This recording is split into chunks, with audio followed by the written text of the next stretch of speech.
Hello everyone, welcome along to this week's golf show. As ever, I'm joined by six-time European Tour winner Simon Dyson, and it is the morning after the night before, and what a night it was, with 50-year-old Phil Mickelson become the oldest major champion in history, winning his sixth major at the PGA Championship. Simon, it was an incredible story, wasn't it? Incredible performance and incredible scenes on the 18th last night. Welcome along. Yeah, thank you. Just amazing. Absolute pleasure to watch. I'm glad I stayed up and watched it all. I got quite emotional myself when he won it. You know, he's a massive, massive fan favourite. And to see him do that, you know, nobody could have scripted it. And he played beautifully. I mean, it was just class to watch. It really was. Yeah, you've had the privilege of watching him live in person, winning a major before the 2010 Masters. I know you talked about that on the show before. And then later that year, you played in the PGA with him at Whistling Straits as well. He is a special personality, isn't he? And people do adore him. They wanted to be a part of that and be a part of history yesterday. From your experience being close to him, what is he really like? He's one of the nicest guys you'll ever meet. You know, he's personable.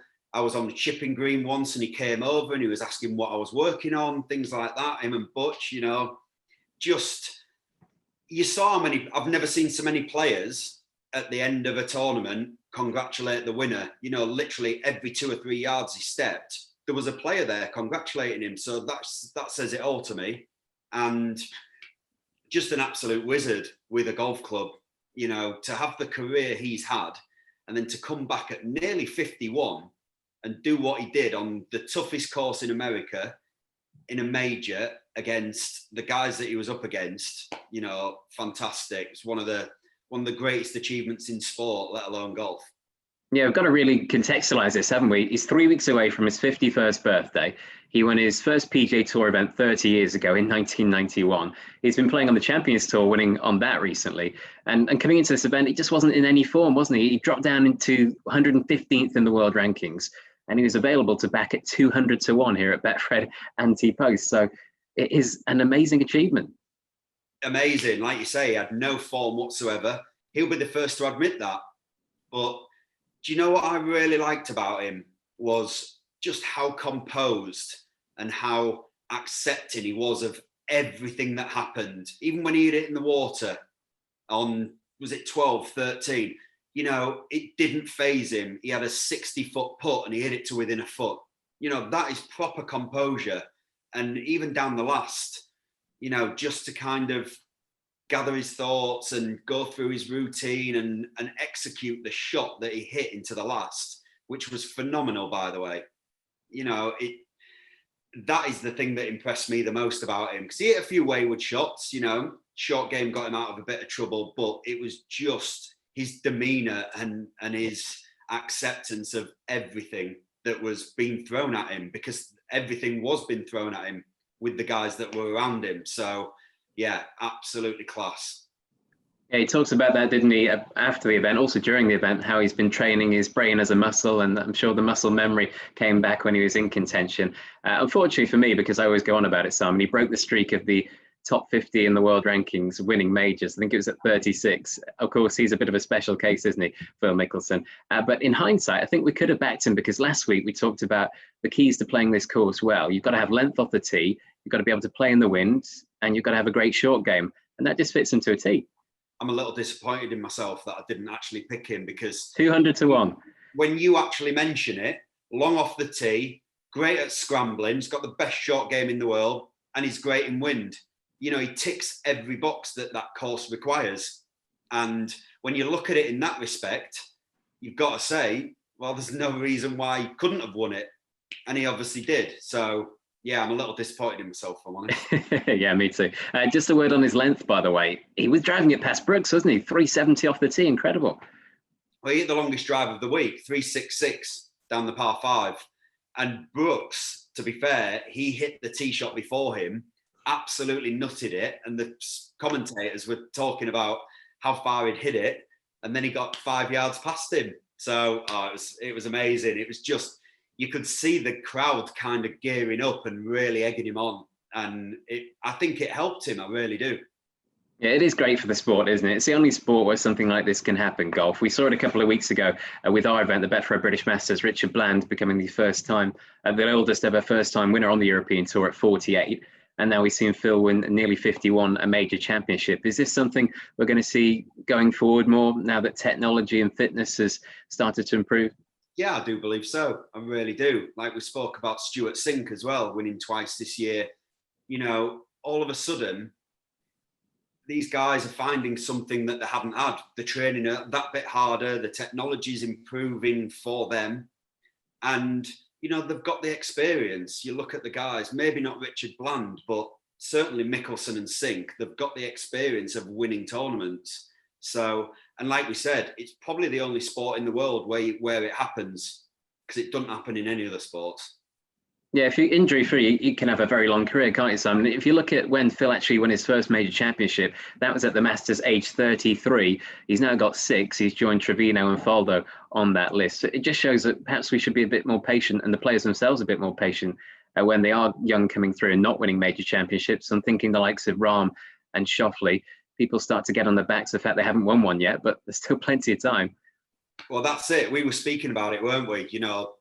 And to be fair, that's a lot to do with the press, I think. The press are like, oh, time's running out for these players. But, they keep themselves fit and healthy. You can play, like Phil's just shown, you can play till you're 50. So, yeah, I wouldn't be, if I was somebody like Jon Rahm, I wouldn't be putting too much pressure on myself. I'd be looking at the next 10, 12 years and thinking, well, actually, if I keep myself fit and I keep playing well, I've got 40 plus chances still left. So, and the chances of him winning one are very high, I'd say. Yeah, he was, wasn't he, celebrating with Mickelson at the end? Hopefully, inspiration for everybody. Finally, on Phil, he actually needed a special exemption to get in the US Open in 3 weeks' time. He's 60-1 currently with Betfred for that at Torrey Pines, where he has won 3 times before. He's after the Grand Slam, surely not. He's not going to go back to back. Has he got more in the tank? Do you think? Can he win more of these, Simon? Well, like we say about horses for courses, he's won 3 times around there. He clearly likes it. That will have done unbelievable things for him. I'd love to see somebody new win the Grand Slam. I'd love to see Jordan Spieth do it, and I'd love to see Phil Mickelson do it, because I think you etch your place in history, and he deserves that place. I really do. Okay, moving on from Phil, what a great course it was, Simon. Kiwi Island, the Ocean Course. Of course, we saw it in 2012. We saw it at the Ryder Cup as well. Personally, I hope it becomes a regular feature on tour or in the major rotation. It was a great test, wasn't it? Had a great mix of players. 5 of the top 10 were actually in the 40s or 50s, and there are a lot of Open champions in there as well. So I personally thought it was great. I thought it was brilliant. It was a fantastic spectacle. Good play was rewarded, and bad play was severely punished, which is kind of what people want to see. If you're playing good golf, you deserve to get rewarded. Few pins tucked here, few slopes. But if you're playing poorly, you deserve to be punished. And that course does it better than any that I've seen in recent years, if I'm honest. Yeah, no, it's tough, but we didn't see any players complain, I don't think, throughout the week whatsoever. Sometimes when they do get beat up, they have a moan, don't they? But we didn't see that once. No, the course played really, really well. It's a beautiful golf course. I had the privilege of playing it years ago, and I thought it was amazing back then. So yeah, it'd be really nice if we could see it go back there a few more times. Okay, a word on a few more players as well. Your pick, first of all, of course, he was tied second at 50-1, Louis Oosthuizen. So keeping the good form going, Simon. A bittersweet, of course, you're cheering Phil on, but you wanted Oosthuizen to win. That's his 5th runner-up finish now in the majors. Didn't do a lot wrong, did he? Just perhaps the rhythm with the driver and the confidence with the putter going at the end. Yeah, he didn't do a lot wrong. Like we said, he's number 1 on tour for putting. I mean, he putted beautifully, and then it just kind of let him down a little bit towards the death, but was still playing really nice golf. He's done everything but win it, hasn't he, really?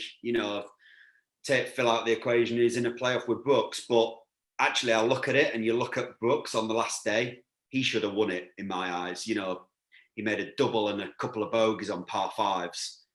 That's a bit of a killer for him. Really is, And he was first in par 5 scoring going into the final day as well. Yeah. Those should be his bread and butter. He should be looking at those par 5s thinking, right, I need to be 2, maybe 3 under for them.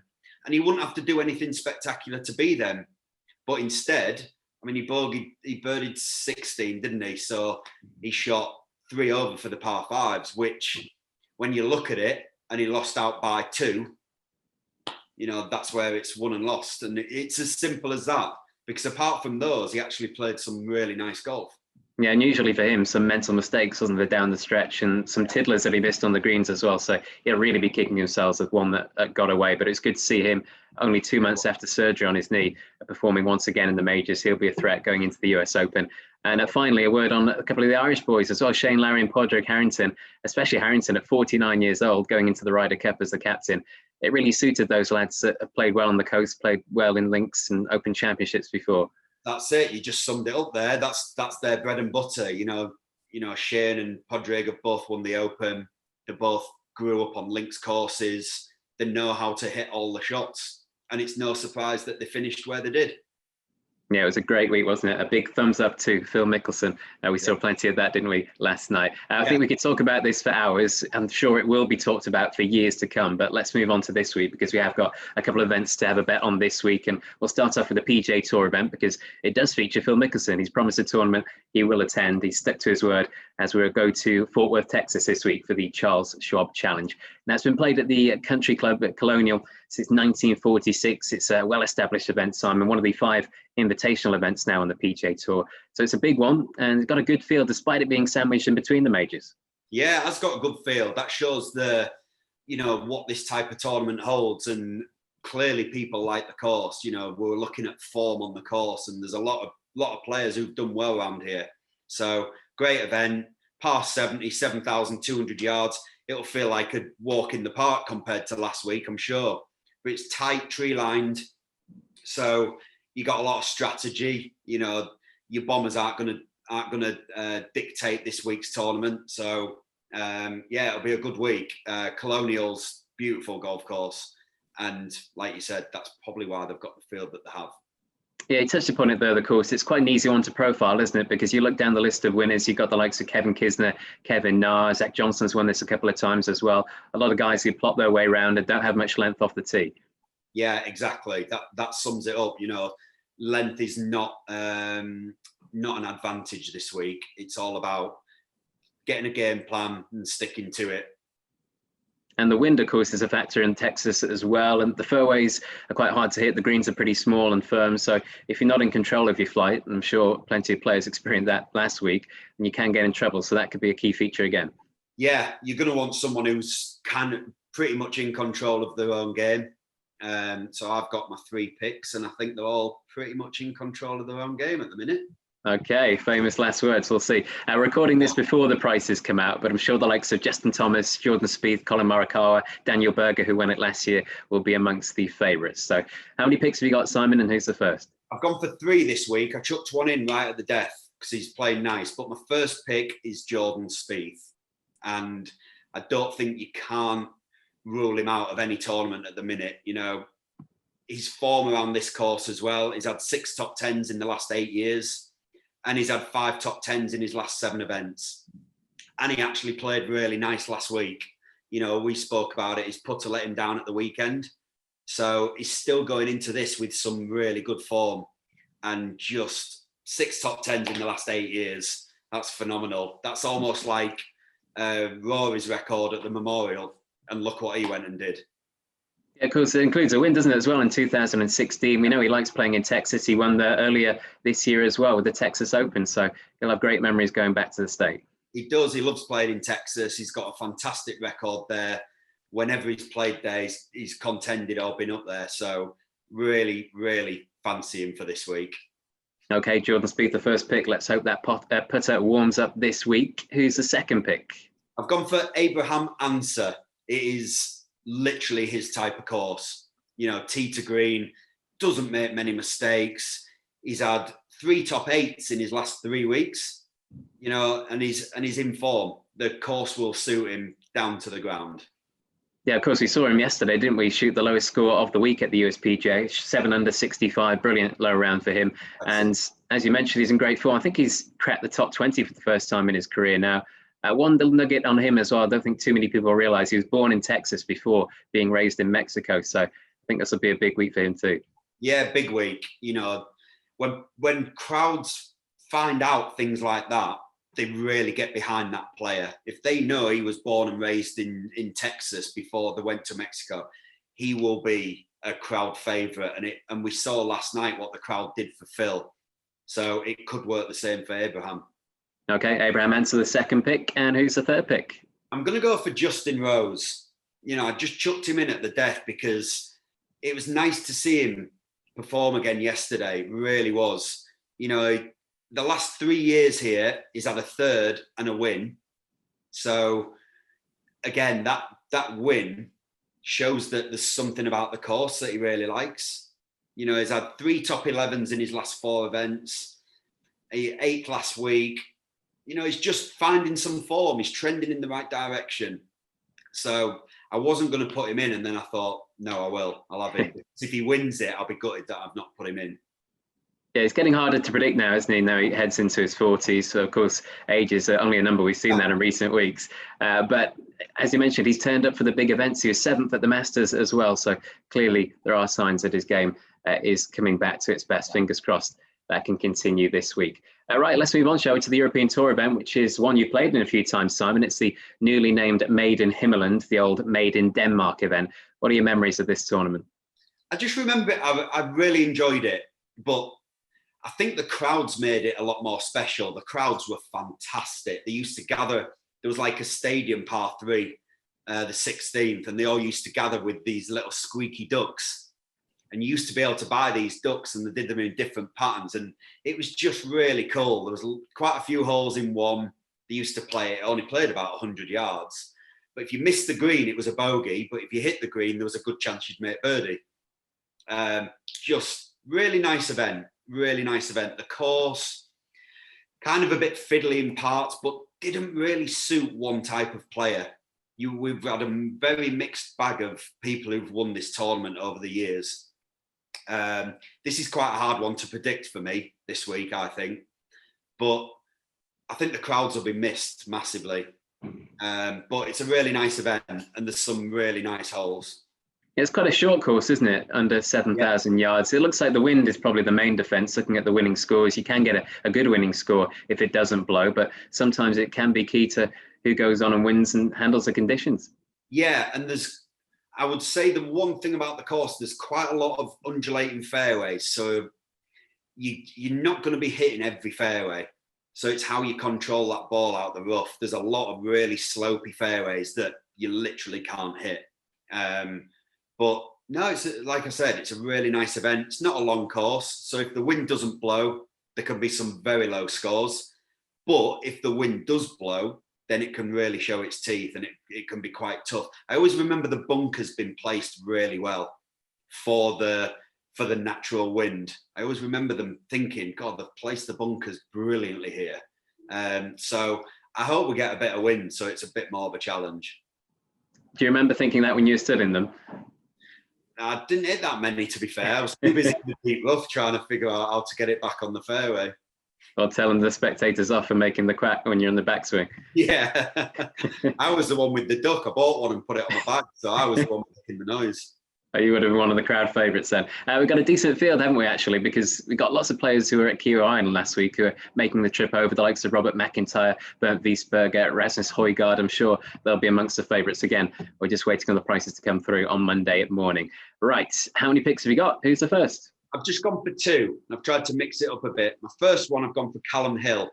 I went for him a few weeks ago, actually, but, you know, I look at how he's been playing. He's been playing nice. I look at all his strokes gained stats, you know, his top 30 in putting, which is obviously going to be very important this week, especially if it doesn't blow.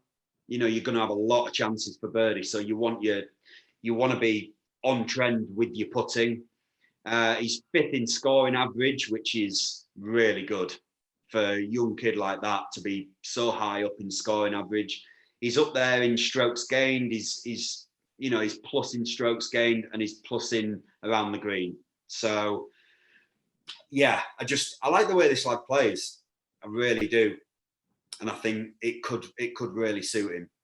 Yeah, he'll have good memories from Denmark as well, because he actually won the Challenge Tour version of this event a couple of years ago, didn't he? It was a different course, but still, you know yourself, when you go to an event, even if it is at a different track, those good memories come back.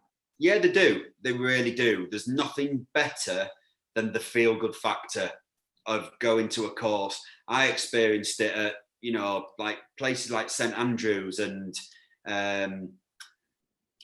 Nordvik, where I won. So, you should remember that one. Yeah, I was trying to think of it then, Kennemer. So I experienced it there, and there's no better feeling. So he will go with those feelings, I'm sure.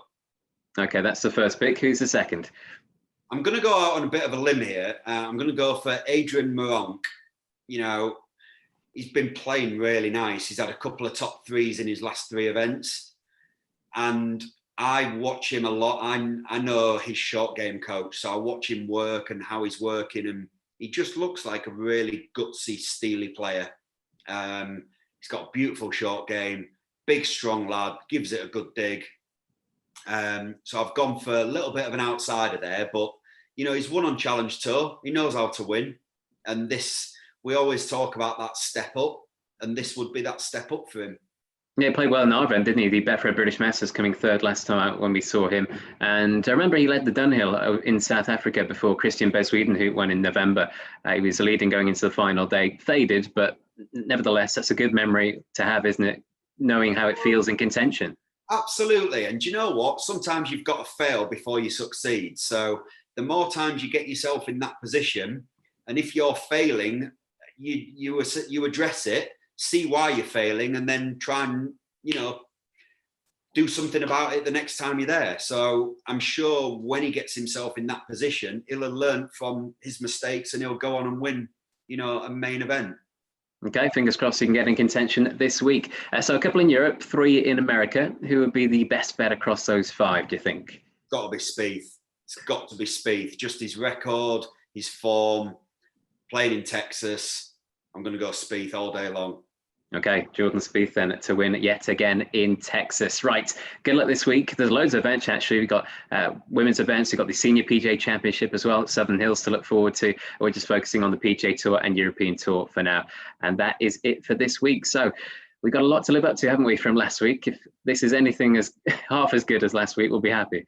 It almost feels a little flat, doesn't it? It's like the week after like a Ryder Cup when Europe win, almost feels a bit flat, but great events. So yeah, we'll get back to the day job now, can't they? Yeah, and the good thing is you've got US Open in 3 weeks, then you've got, of course, the Open Championship, the Ryder Cup. So it's congested nowadays, which has its pros and cons, but when you're right in the middle of it, it's great.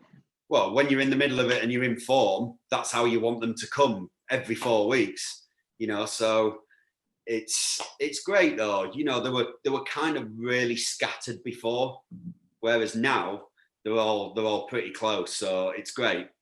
You can't beat the majors. You really can't.